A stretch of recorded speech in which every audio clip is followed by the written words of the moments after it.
வணக்கம். ஒரு கண்ணுக்கு தெரியாத சின்ன அணுவுக்குள்ள ஒரு முழு சூரியனையே அடக்கி வைக்க முடியும்னு சொன்னா நம்புவீங்களா? ம் நம்பிதான் ஆகணும். அது எப்படி சாத்தியமாச்சு? அந்த ரகசியத்தை மனிதன் எப்படி கண்டுபிடிச்சான்? அத வச்சு எப்படி உலகத்தையே அழிக்கிற ஆயுதத்தையும் அதே சமயம் கோடிக்கணக்கான வீடுகளுக்கு வெளிச்சம் தர்ற சக்தியையும் உருவாக்குனான்னு நம்ம பார்க்க போறோம். ஆமா, நீங்க கொடுத்திருக்கிற குறிப்புகள் இந்த நம்ப முடியாத கதைக்குள்ள நம்மள கூட்டிட்டு போகுது. இந்த கதை ரொம்ப வருஷத்துக்கு முன்னாடியே ஆரம்பிச்சிடுச்சு இல்லையா? கிட்டத்தட்ட 2400 வருஷத்துக்கு முன்னாடி டெமாக்ரிட்டஸ்ங்கிற ஒரு கிரேக்க சிந்தனையாளர்கிட்ட இருந்து ஆரம்பிக்குது. அவர்தான் முதல்ல எல்லாமே உடைக்க முடியாத சின்ன சின்ன துகள்களால ஆனதுன்னு சொன்னார். ஆனா அந்த உடைக்க முடியாத துகள்குள்ள இவ்ளோ பெரிய சக்தி ஒளிஞ்சிருக்குன்னு கண்டுபிடிக்க நம்ம ரொம்ப நாள் காத்திருக்க வேண்டியிருந்தது. ஆமா, 20ஆம் நூற்றாண்டு வரைக்கும். சரி, இந்த கதையை முதல்ல ஆரம்பிக்கலாமா? அந்த அணுங்கிற மர்மப்பெட்டியை நாம எப்படி திறந்தோம்? கண்டிப்பா. ரொம்ப நாள் வரைக்கும் அணுனா ஒரு சின்ன பந்து மாதிரி தான் எல்லாரும் நினைச்சிட்டு இருந்தாங்க. ஆமா, 1803ல ஜான் டால்டன்ல இருந்து பல விஞ்ஞானிகள் அதுக்குள்ள என்ன இருக்குன்னு தேட ஆரம்பிச்சாங்க. அப்போதான் ஜே தாம்சன் எலக்ட்ரானை கண்டுபிடிச்சார். அத தொடர்ந்து புரோட்டான், அப்புறம் நியூட்ரான். கரெக்ட்.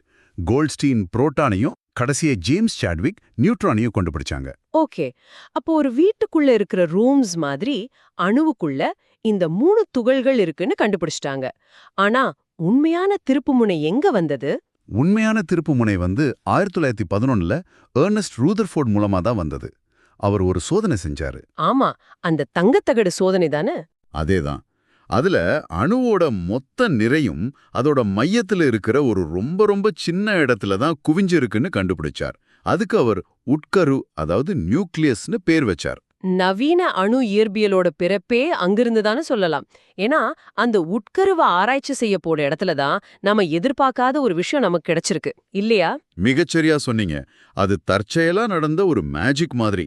1896ல ஹென்றி பெக்கோரல்னு ஒரு விஞ்ஞானி யுரேனியம் உப்ப ஒரு டிராயர்ல வச்சு பூட்டிட்டு போயிட்டார். ஓ, அந்த டிராயர்ல போட்டோ எடுக்கிற பிளேட்டும் இருந்துச்சு. ஆமா, கொஞ்ச நாள் கழிச்சு பார்க்கும்போது அந்த போட்டோ பிளேட்ல ஏதோ கதிர்கள் பட்ட மாதிரி கருப்பா இருந்துச்சு. அடடே, அதாவது யுரேனியம் தானாவே கண்ணுக்கு தெரியாத ஏதோ ஒரு சக்தியை வெளியிட்டிருக்கு. அதேதான். அதுக்கு பேர் தான் இயற்கை கதிரியக்கம். இந்த கண்டுபிடிப்பு தான் மேரி கியூரி, பியரி கியூரி தம்பதியை இந்த துறைக்குள்ள இழுத்துட்டு வந்தது. அவங்க தான் இன்னும் தீவிரமா கதிரியக்கத்தை வெளியிடுற ரேடியம்ங்கிற ஒரு புது தனிமத்தையே கண்டுபிடிச்சாங்க. ஆமா, இந்த ஒரு கண்டுபிடிப்புக்காக அவங்க பட்ட கஷ்டம், அவங்க செஞ்ச தியாகம்லாம் ஒரு தனி கதை.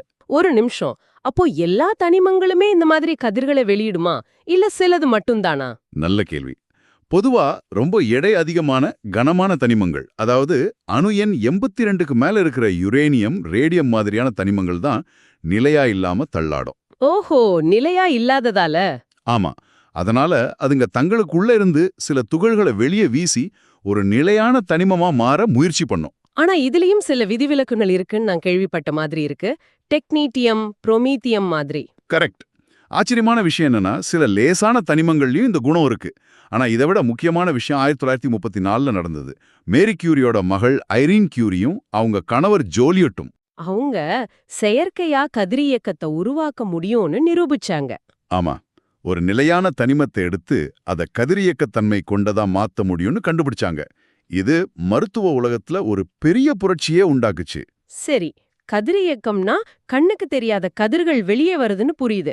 ஆனா வர்ற கதிர்கள் எல்லாம் ஒண்ணுதானா, இல்ல அதுலயும் வகை இருக்கா? இதுல தான் சுவாரஸ்யமே இருக்கு. முக்கியமா 3 வகை இருக்கு.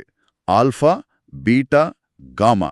இது 3 விதமான கேரக்டர்கள் மாதிரி. ஓஹோ, எப்படி? கொஞ்சம் புரியுற மாதிரி சொல்லுங்களேன்.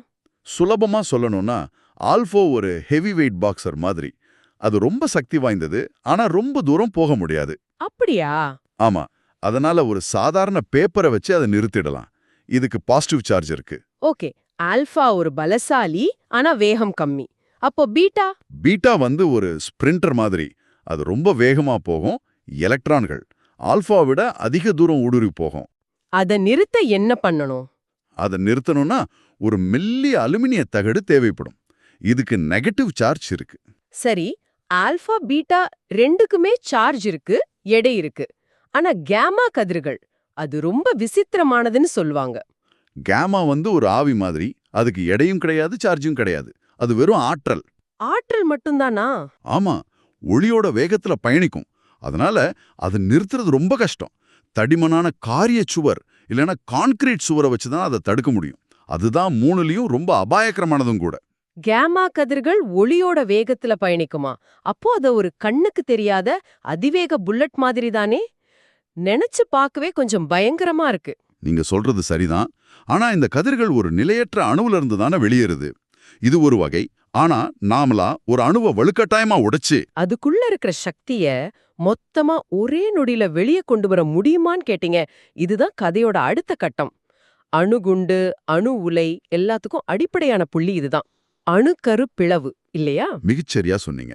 1939ல ஆட்டோ ஹான் மற்றும் ஸ்ட்ராஸ்மன்ங்கிற விஞ்ஞானிகள் யுரேனியம் மாதிரி ஒரு பெரிய அணுவோட உட்கரு மேல ஒரு நியூட்ரானை வேகமா மோத வச்சா அந்த உட்கரு ரெண்டா உடையுதுன்னு கண்டுபிடிச்சாங்க. ஒரு பெரிய பாறைய சுத்தியல் வச்சு உடைக்கிற மாதிரி. ஆமா. ஆனா இங்க தான் ஒரு ட்விஸ்ட் இருக்கு. அந்த பாறையை உடைக்கும்போது 2 சின்ன கல் மட்டும் வராது. கூடவே பயங்கரமான ஆற்றலும் இன்னும் 3 புது சுத்தியலும், அதாவது நியூட்ரான்கள் வெளியே வரும். ஓ, அந்த 3 புது சுத்தியலும் பக்கத்துல இருக்கிற 3 பெரிய பாறைகளை உடைக்கும். எக்ஸாக்ட்லி. அப்ப அதிலிருந்து 9 புது சுத்தியல்கள் வரும். அடேங்கப்பா, இது ஒரு சங்கிலி தொடர் மாதிரி போய்கிட்டே இருக்குமே. அதேதான். அதுதான் சங்கிலித் தொடர் வினை. இந்த வினையை நாம கட்டுப்படுத்தவே இல்லைன்னா ஒரு நொடிக்கும் குறைவான நேரத்துல கோடிக்கணக்கான அணுக்கள் உடைஞ்சு நினைச்சு பார்க்க முடியாத அளவுக்கு ஆற்றல் வெளியாகி ஒரு பிரம்மாண்டமான குண்டு வெடிப்பா மாறும். இதுக்கு பேரு கட்டுப்பாடற்ற தொடர்வினை. அணுக்குண்டு இப்படித்தான் வேலை செய்யுது. ஆமா, நினைச்சு பார்க்கவே முடியல. 2ஆம் உலகப் போர்ல ஹிரோஷிமா, நாகசாகி மேல போட்ட அணுகுண்டுகள் இந்த தத்துவத்தின் அடிப்படையில தான் உருவாக்கப்பட்டது. ஹிரோஷிமால போட்டது யுரேனியம் குண்டு, லிட்டில் பாய். நாகசாகில போட்டது புளூட்டோனியம் குண்டு, ஃபேட் மேன். ஒரே ஒரு கண்டுபிடிப்பு லட்சக்கணக்கான உயிர்களை சில நொடியில அழிச்சிருக்கு. உண்மைதான். அறிவியலோட கண்டுபிடிப்புகள் ஒரு கத்தி மாதிரி ஆக்கத்துக்கும் பயன்படுத்தலாம், அழிவுக்கும் பயன்படுத்தலாம். இந்த பேரழிவு சக்தியை பார்த்துட்டு விஞ்ஞானிக யோசிச்சாங்க, இந்த சங்கிலி தொடர்வினைய நம்ம கட்டுப்பாட்டுல வச்சுக்க முடியாதா? அந்த ஆற்றலை கொஞ்சம் கொஞ்சமா வெளியே எடுத்து நல்லதுக்கு பயன்படுத்த முடியாதான்னு யோசிச்சாங்க. கரெக்ட். அந்த கேள்வியிலிருந்து தான் அணு உலைகள் உருவாயிருக்கணும். அப்போ அந்த ராட்சச சக்தியை எப்படி அடக்குறாங்க? ரொம்ப எளிமையான தர்க்கம்தான். ஒரு அணு உடையும் போது 3 நியூட்ரான் வருது இல்லையா? அதுல 2 நியூட்ரானை நாம எப்படியாவது பிடிச்சிட்டா ஒரே ஒரு நியூட்ரான் மட்டும்தான் அடுத்த அணுவை உடைக்கும். ஆமா, அப்போ வினை வேகமா பரவாம ஒரே சீரான வேகத்துல நடக்கும். இதுதான் கட்டுப்பாடான தொடர்வினை. இந்த வேலையை செய்யதான் போரான், காட்மியம் மாதிரியான கட்டுப்பாட்டு கழிகளை அணு உலைக்குள்ள பயன்படுத்துறாங்க. சரிதான். அங்கிருந்து வர்ற வெப்பத்தை வச்சு தண்ணீரை கொதிக்க வச்சு டர்பைனை சுத்தி மின்சாரம் தயாரிக்கிறாங்க. அணுகுண்டுல காட்டு தீ மாதிரி பரவுற ஆற்றல அணு உலையில ஒரு மெழுகுவத்தி மாதிரி நிதானமா எரிய வைக்கிறாங்க. சரி, இது அணுவை பிளக்கிற கதை. இதுக்கு நேர்மாறா 2 சின்ன அணுக்களை ஒன்னா இணைச்சு ஆற்றலை உருவாக்க முடியுமா? அதுதான் அணுக்கரி இணைவு. ஆமா, அணுக்கரு இணைவுங்கிறது பிளவுக்கு நேர் எதிரானது. 2 லேசான ஹைட்ரஜன் அணுக்களை ஒன்னா சேர்த்து ஒரு ஹீலியம் அணுவை உருவாக்குறது. நம்ம சூரியனும் மற்ற நட்சத்திரங்களும் கோடிக்கணக்கான வருஷமா எரிஞ்சு பிரகாசிக்கிறதுக்கு காரணமே இந்த அணுக்கரு இணைவு தான். சூரியன்ல நடக்குதுன்னா அத பூமியில செய்யறது எவ்வளவு கஷ்டமா இருக்கும்? நினைச்சு பார்க்க முடியாத அளவுக்கு கஷ்டம். அதுக்கு பல மில்லியன் டிகிரி செல்சியஸ் வெப்பநிலையும் பயங்கரமான அழுத்தமும் தேவை. சூரியனோட மையத்துல இருக்கிற நிலைமைய நம்ம பூமியில உருவாக்கணும். அப்படி செஞ்சா அதிலிருந்து வர்ற ஆற்றல் அணுக்கரு பிளவை விட பல மடங்கு அதிகமா இருக்கும். ஹைட்ரஜன் குண்டு இந்த தத்துவத்தின் அடிப்படையில தான் வேலை செய்யுது. ஆனா அது ஆக்கப்பூர்வமா பயன்படுத்துறது இன்னும் ஆராய்ச்சி நிலையில தான் இருக்கு. ஒரு சின்ன சந்தேகம். அணுவை உடைக்கும் போதோ இல்ல இணைக்கும் போதோ திடீர்னு இவ்ளோ பெரிய சக்தி எங்கிருந்து வருது? இல்லாத ஒரு பொருள் புதுசா உருவாகுதா? இதுதான் இந்த முழு விஷயத்தோட ஆன்மா. இங்கதான் ஆல்பர்ட் ஐன்ஸ்டீன் உள்ள வரார். அவரோட புகழ்பெற்ற E=mc² சமன்பாடு. அது வெறும் கணக்கு கிடையாது, அது பிரபஞ்சத்தோட ஒரு ரகசிய மொழி. ஆமா, ஒரு அணுக்கரு வினை நடக்கும்போது வினைக்கு முன்னாடி இருந்த மொத்த நிறைய விட வினைக்கு பிறகு உருவாகிற பொருட்களோட மொத்த நிறை கொஞ்சம் குறையுது. காணாம போகுது. ஒரு விதத்துல ஆமா, ரொம்ப ரொம்ப சின்ன அளவு தான் குறையும். ஆனா அந்த காணாம போன நிறை, அதாவது நிறை வலு என்னாச்சு? அது அழிஞ்சு போகல, அது ஆற்றலா உருமாறிடுச்சு. E=mc². ஆமா, அந்த சின்ன நிறை ஒளியோட வேகத்தோட வர்க்கத்தால பெருக்கப்படும் போது அது ஒரு பிரம்மாண்டமான ஆற்றலா ஈயா மாறுது. ஒரு சின்ன துண்டு பொருள்ல எவ்வளவு பெரிய சக்தி ஒளிஞ்சிருக்குன்னு அதுதான் நமக்கு முதல்ல காட்டுச்சு. அப்போ பொருள் அழிஞ்சு ஆற்றலா மாறுது. வாவ்! சரி, இதெல்லாம் அணுகுண்டு, அணு உலை, நட்சத்திரம்னு பெரிய அளவுல நடக்கிற விஷயங்கள். ஆனா நம்ம அன்றாட வாழ்க்கையில, உதாரணமா ஒரு மருத்துவமனையில இது பயன்படுதா? நிச்சயமா மருத்துவத்துல இதோட பங்கு ரொம்ப வலுது. புற்றுநோய் செல்களை அழிக்க உதவுற கோபால்ட் 60 கதிர்வீச்சு சிகிச்சையிலிருந்து தைராய்டு சுரப்பி பிரச்சனையை சரி செய்யற அயோடின் 131 வரைக்கும் பல கதிரியக்க ஐசோடோப்புகள் உயிரை காப்பாத்துது. ஏன் ஒரு சின்ன காயத்தை கண்டுபிடிக்கிற எக்ஸ்ரே கூட ஒரு வகையான கதிர்வீச்சு தானே? கரெக்ட். விவசாயத்துல கூட இது பயன்படுது. பாஸ்பரஸ் 32ங்கிற ஐசோடோப்பை பயன்படுத்தி பயிர்கள் உரத்தை எவ்வளவு வேகமா எடுத்துக்குதுன்னு கண்காணிக்க முடியும். பூச்சிகளை அழிக்கவும், உணவுப் பொருட்கள் கெட்டு போகாம பாதுகாக்கவும் கூடவா? ஆமா, அப்போ நம்ம வீடுகள்ல கூட இது இருக்குமா? கண்டிப்பா இருக்கும். பல வீடுகள்ல இருக்கிற புகை எச்சரிக்கை கருவி, அதாவது ஸ்மோக் டிடெக்டர், வேலை செய்யறதுக்கு காரணமே அதுக்குள்ள இருக்கிற ஒரு சின்ன கதிரியக்க பொருள் தான். அப்படியா? ஆமா.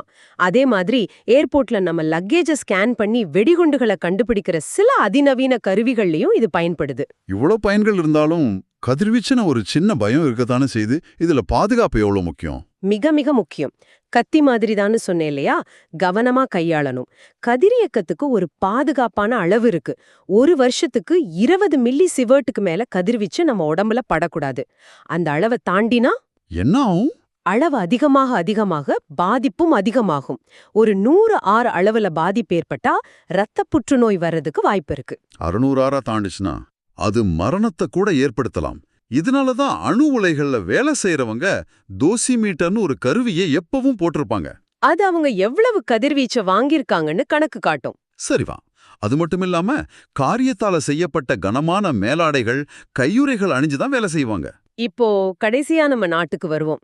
இந்த அணுசக்தி துறையில இந்தியாவோட பயணம் எப்படி இருந்துச்சு? இந்தியாவோட பயணம் ஒரு தீர்க்க தரிசனத்தோட ஆரம்பிச்சது. நாடு சுதந்திரம் அடைஞ்ச உடனேயே 1948ல டாக்டர் ஹோமி ஜஹாங்கீர் பாபா தலைமையில இந்திய அணுசக்தி ஆணையத்தை ஆரம்பிச்சாங்க. இந்திய அணுசக்தி திட்டத்தின் தந்தைன்னு அவரைதான் சொல்றோம். இன்னைக்கு அது பாபா அணு ஆராய்ச்சி மையம், அதாவது BARCன்னு பெரிய நிறுவனமா வளர்ந்து நிக்குது. ஆசியாவிலேயே முதல் அணுக்கரு உலையா நாம தான் கட்டணும்னு சொல்றாங்களே, அப்சரான்னு பேரு. ஆமா, அது ஒரு ஆராய்ச்சி உலைதான், மின்சாரம் தயாரிக்கல. ஆனா அது ஒரு பெரிய படி. அதுக்கப்புறம் தாராப்பூர்ல நம்ம நாட்டோட முதல் அணுமின் நிலையத்தை ஆரம்பிச்சோம். இன்னைக்கு இந்தியா முழுக்க 22 அணு உலைகள் இயங்கிட்டு இருக்கு. ஆமா, நம்ம தமிழ்நாட்டுல கல்பாக்கத்திலயும் கூடங்குளத்திலயும் அணுமின் நிலையங்கள் இருக்கு. நம்ம தேசத்தோட மின்சார தேவையில ஒரு முக்கிய பங்கு அது பூர்த்தி செய்யுது. ஆக ஒரு சின்ன அணுவுக்குள்ள ஒளிஞ்சிருந்த ரகசியத்தை கண்டுபிடிச்சதுல ஆரம்பிச்சு அத அழிவுக்கும் ஆக்கத்துக்கும் பயன்படுத்துற தொழில்நுட்பம் வரைக்கும் ஒரு பெரிய பயணத்தை இன்னைக்கு நாம பார்த்திருக்கோம். பெக்கோரலோட தற்செயல் கண்டுபிடிப்புல இருந்து நம்ம வீட்டுக்கு வெளிச்சம் தர அணு உலை வரைக்கும் இதோட தாக்கம் எல்லா இடத்துலயும் இருக்கு. இந்த உரையாடலை முடிக்கிறதுக்கு முன்னாடி உங்ககிட்ட ஒரு சிந்தனையை விட்டுட்டு போறேன். சொல்லுங்க. நம்ம இவ்ளோ நேரம் பேசுனது யுரேனியம் 235 மாதிரி இயற்கையாவே பிளக்கக்கூடிய எரிபொருளை பத்தி. ஆனா இயற்கையில அதிகமா கிடைக்கிற யுரேனியம் 238 அல்லது தோரியம் மாதிரியான பொருட்களை நாமளே எரிபொருளா மாத்தினா எப்படி இருக்கும்? ஒரு நிமிஷம். அதாவது எரிபொருளை பயன்படுத்திக்கிட்டே அதிலிருந்தே புது எரிபொருளை உருவாக்குற மாதிரியா? அது சாத்தியமா? சாத்தியம்தான். அதுக்கு பேரு தான் உற்பத்தி உலைகள், அதாவது பிரீடர் ரியாக்டர்ஸ். 1 கிலோ தோரியத்தை வச்சு 1 வருஷத்துக்கான ஒரு நகரத்தோட மின்சார தேவையை பூர்த்தி செய்ய முடியும்னு சொல்றாங்க. அப்போ இந்த தொழில்நுட்பம் நம்மளோட எரிசக்தி பிரச்சனைய முழுசா தீர்த்து வைக்குமா? இல்ல இது இன்னும் புதுவிதமான தொழில்நுட்ப பாதுகாப்பு சவால்களை உருவாக்குமா? இத பத்தி நீங்க யோசிச்சு பாருங்க.